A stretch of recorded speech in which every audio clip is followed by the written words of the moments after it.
Hello, everyone. Mr. Townsend here, ready to read to you a passage from a textbook called Geography and Early Japan. So, here we go. If you were there, you live in a small farming village on one of the islands of Japan. You're very happy with your life. The sea is nearby and food is plentiful. You have a large extended family to protect and take care of you. Your grandmother says that life in your village has not changed for hundreds of years, and that is good. But now you have heard that some people from across the sea are coming to your village.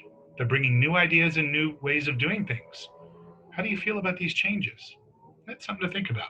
I mean, if you've been told like your normal way of life is just that's the best way, but then people are coming in from the outside changing things, I wonder how you'd feel. Well, building background. Let's zoom in a bit here. Japan is a large group of islands located east of the Asian mainland. Life in Japan has always been influenced by many factors. The island's geography and location shaped how people live, and, as you read above, visitors from other lands also affected Japanese society. Geography shapes life in Japan. The islands of Japan are really just the tops of undersea mountains and volcanoes sticking up out of the ocean. Those mountains, as you can see on the map, and here's the map here, lots of mountains. Most of Japan is mountains.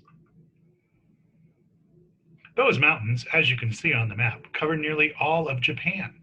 Only about 20% of the land is flat. Because it is difficult to live and farm on mountain slopes, most Japanese people have always lived in those flat areas, otherwise known as the coastal plains. In addition to the mountains and the lack of flat land, the nearness of the sea shaped the lives of the Japanese people. Their homes were never far from the sea. Naturally, they turned to the sea for food. They learned to prepare all kinds of seafood, from eel to shark to octopus to seaweed. As a result, seafood has been a key part of the Japanese diet for thousands of years. And I don't know about y'all, eel, so good. The island's location affected the Japanese people in another way as well. Because they lived on islands, the Japanese were separated from the other people of Asia. This separation allowed the Japanese to develop their own culture. For example, they created a religion and social structure very different from those in other parts of Asia. This separation has always been an important part of Japanese society. Before we go on, if you look at the map here, you can see, I mean, they literally are separated. It's a series of islands, many islands, but a series of islands not attached to the main continent. I mean, they're close to Korea, but even then, they're not right next door to Korea by land. You know what I mean? So it does create this kind of feeling of isolation and separation. Okay, Japan isn't totally isolated, however. Look at the inset map above to find Korea and China. As you can see, neither country is very far from the Japanese islands. Korea is only about 100 miles away from Japan.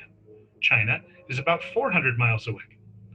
Those short distances allowed the Korean and Chinese cultures to influence the new culture of Japan. And yeah, I mean, they really are close, close enough to be neighbors, but also close enough to not have constant contact. And I'll bet in the early days, there was probably a lot of fisher folk who probably exchanged cultural things right around here in between the two. And then eventually that spread to both sides. I think that's pretty cool. Very unique in world cultures for a culture to develop completely on an island. Naturally, it's happened, Madagascar, Sri Lanka, and quite a few others in the Caribbean. But Japan really had something uncommon or unique in the world in that regard.